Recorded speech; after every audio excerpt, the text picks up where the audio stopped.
എന്താ മക്കളെ ഇത്? അത്താഴം കഴിക്കുമ്പോഴും വേണോ ഇങ്ങനെ വഴക്ക്? അമ്മ ഇവനൊരു കഷ്ണം കൂടുതലാ.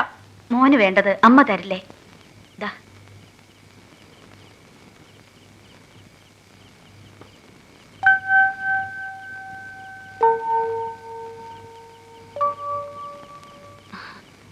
ഞാൻ അടുത്തുള്ളപ്പോ തന്നെ ഇങ്ങനെ. അപ്പൊ പിന്നെ അമ്മ ഇല്ലാണ്ടായ ആരുണ്ട് നിങ്ങളെ വഴക്ക് പറയാനും നിയന്ത്രിക്കാനും ഒക്കെ? അമ്മ എങ്ങോട്ടേക്കാ പോണേ? പള്ളിയിൽ നിന്ന് കിട്ടുന്ന ശമ്പളം കൊണ്ട് നമുക്ക് ഇത്രയും പേർക്ക് കഴിഞ്ഞുകൂടാൻ പറ്റുമോ? നിങ്ങളും വളർന്നു വരികയല്ലേ. വട്ടപ്പാറ അച്ഛൻ അമ്മയ്ക്ക് വേറൊരു ജോലി ശരിയാക്കി തരാന്ന് പറഞ്ഞു. എവിടെയാ അമ്മേ? അത് കുറെ ദൂരെയാ, ജർമ്മനിയില്. അപ്പൊ ഞങ്ങളെയും കൊണ്ടുപോകത്തില്ല ജർമ്മനിയില്? കുട്ടികളെ കൊണ്ടുപോകാൻ അവര് സമ്മതിക്കുന്നില്ല. അത് പറ്റില്ല. അങ്ങനെ ഞങ്ങൾ അമ്മേനെ ഒറ്റയ്ക്ക് വിടത്തില്ല. അമ്മ പോയ പിന്നെ മോനുനെ ആരാ നോക്കുന്നേ? മോനുനെ അമ്മ വേറൊരു വീട്ടിലേൽപ്പിക്കും. അവര് വളർത്തിക്കോളും. നിങ്ങളുടെ കാര്യവും അമ്മ തീരുമാനിച്ചിട്ടുണ്ട്. ചാച്ചനും അമ്മയും ഇല്ലാതെ നിങ്ങൾക്കിവിടെ കഴിയാൻ പറ്റുമോ? ഓരോ മക്കൾക്കും ഓരോ വീട്, ഒരുപാട് സ്നേഹമുള്ള ചാച്ചനും അമ്മയും, നല്ല ആഹാരം, നല്ല വസ്ത്രം, നല്ല സ്കൂള്. ഞങ്ങൾക്ക് വേറെ എവിടെയും പോണ്ട, അമ്മയുടെ കൂടെ കഴിഞ്ഞാ മതി.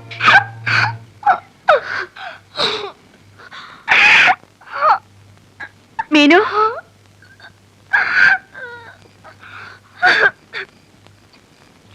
എന്താ മോളെ?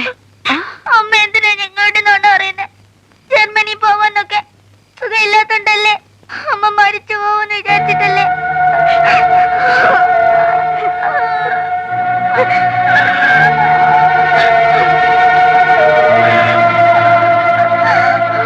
എന്താ ചേച്ചി, എന്തിനാ അമ്മ കരയുന്നേ?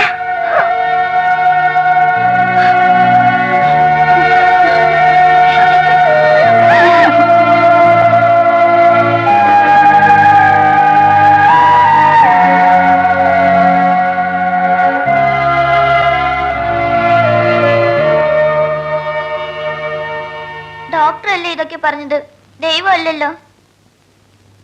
ദൈവത്തിന് അസാധ്യമായത് ഒന്നുമില്ലെന്ന് അമ്മയല്ലേ ഞങ്ങളെ പഠിപ്പിച്ചത്. മോളെ, ഇത് ദൈവത്തിന്റെ തീരുമാനമാണ്. ഡോക്ടർ അത് മനസ്സിലാക്കി തന്നേ ഉള്ളൂ.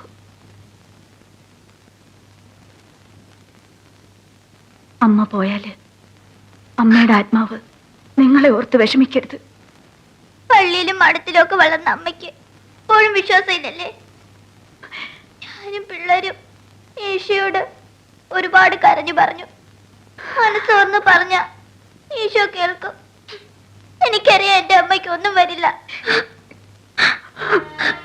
അമ്മ സമാധാനായിട്ട് ഇവിടെ ഇരുന്നാ മതി. ഞാൻ എങ്ങനെയെങ്കിലും ജോലിയെടുത്ത് അമ്മയും പിള്ളേരെ നോക്കാം. അമ്മ എപ്പോഴും ഞങ്ങളുടെ കൂടെ ഉണ്ടാവണം.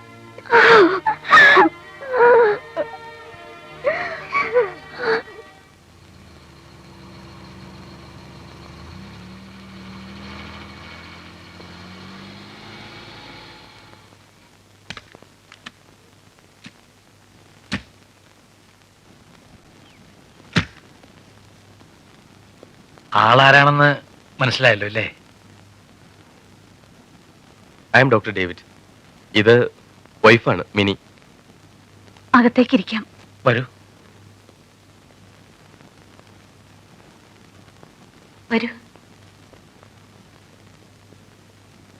ഇരിക്കും. കുട്ടികളൊക്കെ എവിടെ? ഓ, സ്കൂളിൽ പോയി കാണും അല്ലേ?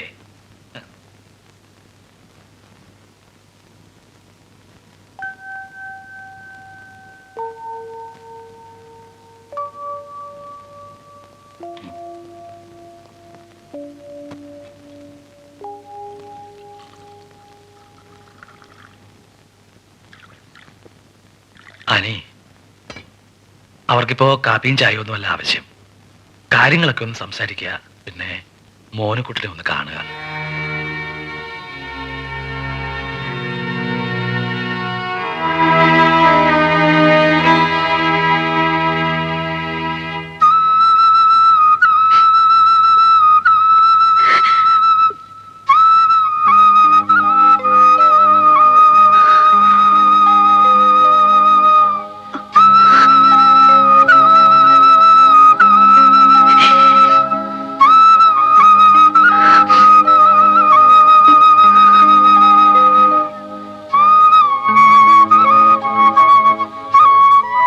ഉറങ്ങിയായിരുന്നല്ലേ?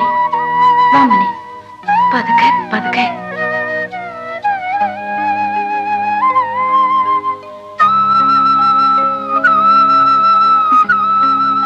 മോനു, നമുക്ക് കാറില് നമ്മുടെ വീട്ടിൽ പോവാം. അങ്ങോട്ടും ഇങ്ങോട്ടും വല്ല ചോദിക്കോ പറയോ മറ്റോ വേണമെന്ന് വെച്ചാൽ ഞങ്ങൾക്കൊന്നും പറയാനില്ല. ഇനി മിസ്സസ് ജോണിയാണ് തീരുമാനിക്കേണ്ടത്. നിങ്ങളെക്കുറിച്ച് എല്ലാം ഞാൻ ആനയോട് പറഞ്ഞിട്ടുണ്ട്. എങ്കിലും ചില സംശയങ്ങളൊക്കെ ആനയ്ക്ക് ബാക്കിയുണ്ടാവും. സംശയങ്ങളല്ല, എന്നാലും ഇതൊന്നും സാധാരണ നടക്കാറുള്ള കാര്യങ്ങളല്ലല്ലോ. എല്ലാം ഒന്ന് ക്ലിയർ ചെയ്യാൻ വേണ്ടി മാത്രം. എന്ത് വേണമെങ്കിലും ചോദിക്കാം ഫാദർ. നിങ്ങൾക്ക് ഇപ്പോൾ കുട്ടികളില്ലെങ്കിലും ഭാവിയിൽ ഉണ്ടായിക്കൂടാ എന്നില്ലല്ലോ. സി മിസ്സസ് ജോണി, ഞാനൊരു ഡോക്ടറാണ്. ഒരു കുട്ടി ഉണ്ടാകാനുള്ള ഭാഗ്യം ഞങ്ങൾക്കില്ല എന്ന് ഉറപ്പായതിനു ശേഷമാണ് അഡോപ്ഷനെ കുറിച്ച് ചിന്തിച്ചത് തന്നെ. ഫാദറിനറിയാലോ.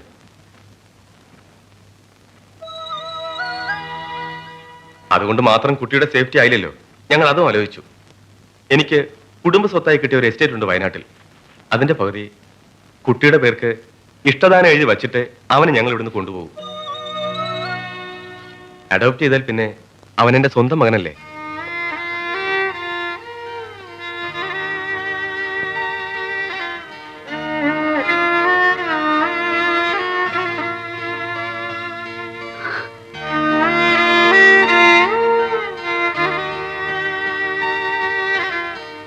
എങ്കിൽ പിന്നെ നമുക്കിന്ന് പിരിയാം.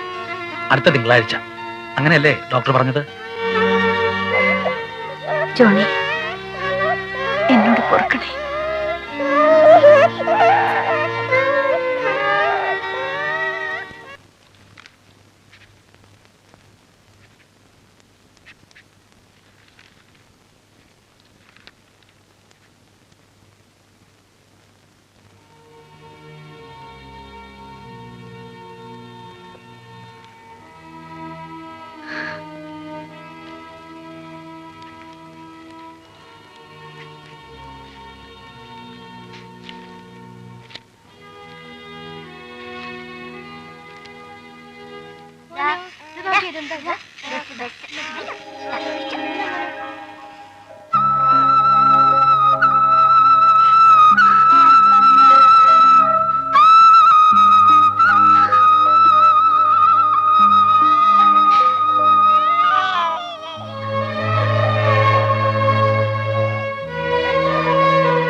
എപ്പോ വേണമെങ്കിലും നിങ്ങൾക്കൊക്കെ അങ്ങോട്ട് വരാം.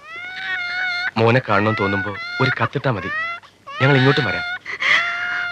ബന്ധങ്ങളൊന്നും അറ്റുപോയിട്ടില്ല, പോവുകയില്ല.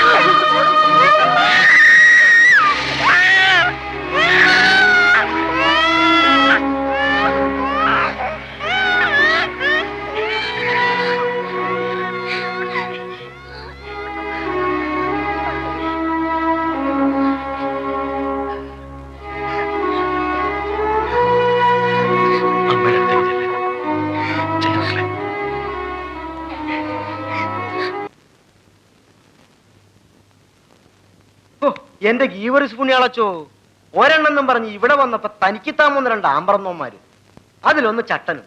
നടക്കുകയല്ല, ആ പ്രസ്ഥാനം ഇവിടെ നടക്കുകയല്ല. ഇടോ പറയിച്ച ഞാൻ പറയുന്നത് അച്ഛൻ ഒരു പുല്ലും പറയണ്ട. അല്ല അവിടെ പോ. കൂടെ കളിച്ചു വളർന്നവനാണല്ലോ, നാട്ടുകാരനാണല്ലോ എന്നൊക്കെ ഓർത്താ അച്ഛന്റെ വാക്ക് വിശ്വസിച്ച് ഞാൻ ഇവിടെ വന്നത്. വേവത്തില്ലച്ചോ, ഈ പരിപ്പ് വർഗീസ് കൂനമാവിന്റെ മുതുകത്ത് വേവത്തില്ല. മേരിക്കുഞ്ഞെ എണീറ്റേ എണീറ്റേ. അച്ഛൻ ഇങ്ങനെ ഉടക്കി പിരിഞ്ഞാൽ എങ്ങനെ? നമുക്ക് സംസാരിക്കാം. മേരിക്കുഞ്ഞെ, നീ ഡോക്ടറുടെ റിപ്പോർട്ടോ വൈദ്യരുടെ കുറിപ്പടിയോ എന്ത് വെച്ചെന്നെ ബ്ലാക്ക് മെയിൽ ചെയ്താലും ഈ കുഴിയിൽ ഞാൻ വീഴില്ല. ചട്ടനാണെങ്കിലും ചെക്കന് ചാപ്പാടിന് കുറവൊന്നും ഉണ്ടാവില്ല. ഒറ്റയ്ക്കായി ജീവിച്ചു പോവാൻ പാടുള്ള ഈ കാലത്ത് 2 എണ്ണോ? എന്തിനാ അച്ചോ എനിക്ക് 2 എണ്ണം? ഇടോ ചത്ത് തൊലയുമ്പോ തലയ്ക്കും കാലിനും പിടിക്കാൻ ഓരോന്ന് വേണോടോ. തലയ്ക്ക് പിടിക്കാൻ ഒരുത്തം മതി, കാലിന് നാട്ടുകാർ പിടിച്ചോളും. മേരിക്കുഞ്ഞെ, നീ വരുന്നുണ്ടോ അതോ എന്റെ തനിക്കുണം കാണണോ? അച്ചോ, ഇത് ഞാനോട് ഇനി സംസാരിച്ചിട്ട് കാര്യമില്ല. പറയുന്നത് വലിയ അന്യായാണെന്നറിയാം. എന്നാലും ഒറ്റയ്ക്ക് കൊടുക്കുവോ ആ ചട്ടില്ലാത്ത കൊച്ചിനെ? മേരിക്കുഞ്ഞെ, ഈ 2 പിള്ളേര് ഇണപിരിയാത്ത കിളികളെ പോലെയാ. ഒരുത്തനെ വേർപിരിക്കാന്ന് പറഞ്ഞാൽ അത് അവരോട് പറയാൻ തന്നെ ബുദ്ധിമുട്ട്. ഇനി അഥവാ പറഞ്ഞാൽ തന്നെ ആന് സമ്മതിക്കുമോ? ഇനി ആന് സമ്മതിച്ചാൽ തന്നെ ആ കുഞ്ഞുങ്ങൾ സമ്മതിക്കുമോ? സമ്മതിച്ചില്ലെങ്കിൽ വേണ്ട. ഇതല്ലാതെ ഒറ്റയ്ക്കുള്ള കേസുകൾ വരുമല്ലോ, സിംഗിൾസ്. അപ്പൊ വിളിക്ക്, ഞങ്ങൾ വരാം. വിട്ടോ, സ്റ്റാൻഡ് വിട്ടോ. എടോ പറയിച്ച, ഞാൻ ഏതായാലും അവരോടൊന്ന് സംസാരിച്ചു നോക്കാം. പക്ഷെ എനിക്ക് വലിയ പ്രതീക്ഷയൊന്നുമില്ല. എനിക്ക് തീരെയില്ല. കരുണ കൊണ്ടൊന്നും പറയാതെ എന്റെ മനുഷ്യ. അച്ഛൻ പോയി സംസാരിക്കേ. ഇങ്ങനൊരു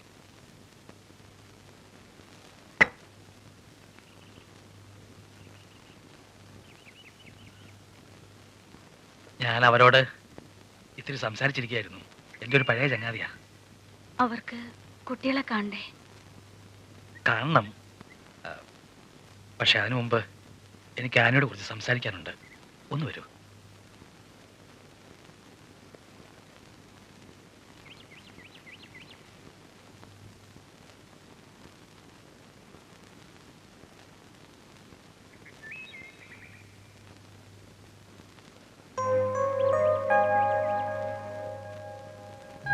ആനിക്ക് മാത്രമല്ല, നമുക്കെല്ലാം വിഷമമുള്ള കാര്യമാണ്. എന്നാലും ഇന്നത്തെ കാലത്ത് ഒരു കുട്ടിയുടെ കാര്യം തന്നെ ബുദ്ധിമുട്ടാണ്. അപ്പോൾ പിന്നെ 2 പേരെന്നൊക്കെ പറയുമ്പോൾ അതും ഫിസിക്കലി ഹാൻഡിക്യാപ്ഡ് ആയിട്ടുള്ളൊരു കുട്ടി എന്ന് വെച്ച് അവനെ ഞാൻ ഉപേക്ഷിക്കുകയല്ല. അതിന് പറ്റിയ ആൾക്കാരെ നമുക്ക് വേറെ നോക്കാം. എനിക്കൊന്ന് ആലോചിക്കണം. മതി, ആലോചിച്ച് തീരുമാനിച്ചാൽ മതി. ഏതായാലും അവര് കുട്ടികളെ ഒന്ന് കണ്ടിട്ട് പോയിക്കോട്ടെ, അല്ലേ? ആ എടോ പറയിച്ച,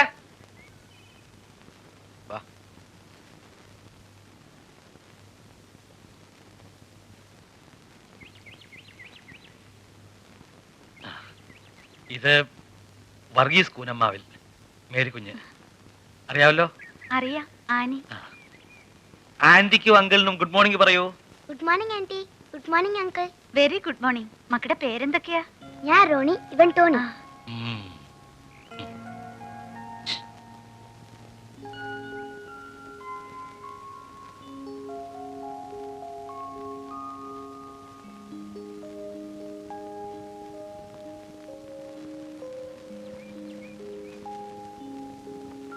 മേരിക്കുഞ്ഞ,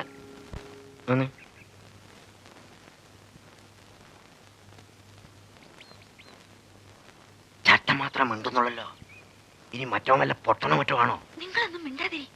എനിക്ക് അതുങ്ങളെ കണ്ടിട്ടൊന്നും കൊതിയാവുന്നു.